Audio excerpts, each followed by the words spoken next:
Os judeus decidem matar a Paulo. Testemunhando os sacerdotes e príncipes o efeito da narração da experiência de Paulo, encheram-se de ódio contra ele. Viram que ele ousadamente pregava Jesus e operava milagres em seu nome, que multidões ouviam-no e viravam as costas às suas tradições e olhavam para os líderes judeus como os assassinos do Filho de Deus. Sua ira se acendeu e eles se aconselharam quanto ao que seria melhor fazer para reduzir o excitamento. Concordaram entre si que a única conduta acertada era levar Paulo à morte. Mas Deus conhecia suas intenções, e anjos foram comissionados para guardá-lo, a fim de que ele vivesse para cumprir sua missão. Dirigidos por Satanás, os incrédulos judeus vigiavam dia e noite as portas de Damasco, a fim de matarem Paulo imediatamente quando ele saísse. Mas Paulo tinha sido informado de que os judeus estavam buscando sua vida, pelo que os discípulos o desceram em um cesto pelo muro à noite. Derrotados assim em realizar os seus propósitos, os judeus sentiram-se envergonhados e indignados, e os propósitos de Satanás foram derrotados. Depois disto, Paulo foi a Jerusalém, a fim de unir-se aos discípulos, mas estes temiam-no. Não criam que ele fosse um discípulo. Sua vida tinha sido buscada pelos judeus em Damasco, e os seus próprios irmãos não o recebiam. Mas Barnabé tomou-o e o levou aos apóstolos, informando-os de como havia ele visto o Senhor no caminho e como pregara ousadamente em Damasco no nome de Jesus. Mas Satanás estava instigando os judeus para que destruíssem Paulo, e Jesus ordenou-lhe deixar Jerusalém. Acompanhado de Barnabé, foi ele para outras cidades, pregando a Jesus e operando milagres, e muitos eram convertidos. Havendo sido curado um homem que sempre fora coxo, a população que era adoradora de ídolos estava prestes a queimar sacrifícios em honra dos discípulos. Paulo sentiu-se mortificado e disse que ele e seu companheiro eram apenas homens e que unicamente o Deus que fizera o céu e a terra, o mar e tudo que neles há, devia ser adorado. Assim Paulo exaltou a Deus perante o povo, mas não lhe foi fácil contê-los. A primeira concepção de fé no verdadeiro Deus e de adoração e honra a ele devida estava sendo formada em suas mentes. E ao passo que ouviam a Paulo, Satanás estava instigando os judeus incrédulos de outras cidades a irem após Paulo e destruírem a boa obra realizada por meio dele. Esses judeus inflamaram o espírito dos idólatras mediante falsos relatos sobre Paulo. A estima e a admiração do povo agora transmudou-se em ódio. E os que pouco antes estavam prontos a adorar os discípulos, apedrejaram a Paulo e o arrastaram para fora da cidade, supondo que estivesse morto. Mas rodeando os discípulos e chorando por ele, Paulo, para alegria e gozo deles, levantou-se e entrou com eles na cidade.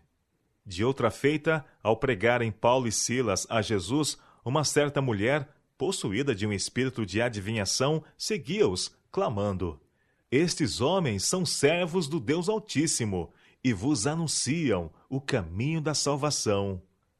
Assim ela seguiu os discípulos por muitos dias. Mas Paulo ficou indignado, pois clamando assim após eles, desviava da verdade a mente do povo.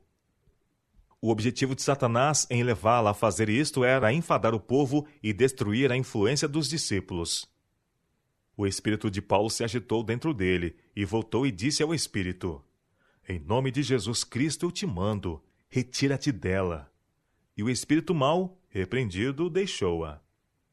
Seus senhores apreciavam que ela clamasse atrás dos discípulos, mas quando o espírito mau a deixou, e eles viram-na como uma humilde discípula de Cristo, ficaram enraivecidos. Haviam acumulado muito dinheiro, graças às suas adivinhações, e agora a sua esperança de ganho se fora. O propósito de Satanás havia sido derrotado, mas os seus servos agarraram Paulo e Silas e o arrastaram para a praça, à presença das autoridades e dos magistrados, e disseram: Estes homens, sendo judeus, perturbam a nossa cidade. E a multidão se levantou unida contra eles, e os pretores rasgaram-lhes os vestidos, mandando açoitá-los. E depois de lhes haverem dado muitos açoites, lançaram-nos na prisão, ordenando ao carcereiro que os guardasse com segurança. O carcereiro, havendo recebido tal ordem, conduziu-os ao cárcere interior e lhes prendeu os pés no tronco. Mas os anjos do Senhor os acompanharam para dentro da prisão e fizeram com que o seu aprisionamento redundasse em glória para Deus, mostrando ao povo que Deus estava no trabalho e com seus servos escolhidos. Cerca da meia-noite, Paulo e Silas oravam e cantavam louvores a Deus, quando subitamente houve tamanho terremoto que acudiu os alicerces da prisão, e vi que imediatamente o anjo de Deus libertou as cadeias de todos. O guarda da prisão, ao despertar e ver que as portas da prisão estavam abertas, ficou assustado. Ele pensava que os prisioneiros haviam escapado, vindo ele a ser punido com a morte. Mas quando estava prestes a matar-se, Paulo clamou com grande voz, dizendo: Não te faças nenhum mal, que todos aqui estamos. O poder de Deus convenceu o carcereiro.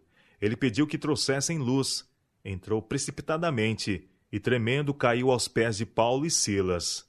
Tirando-os fora, disse: Senhores, que devo fazer para que seja salvo? E eles responderam: Crê no Senhor Jesus e serás salvo, tu e tua casa. O guarda da prisão reuniu então toda a sua casa, e Paulo pregou-lhes a Jesus.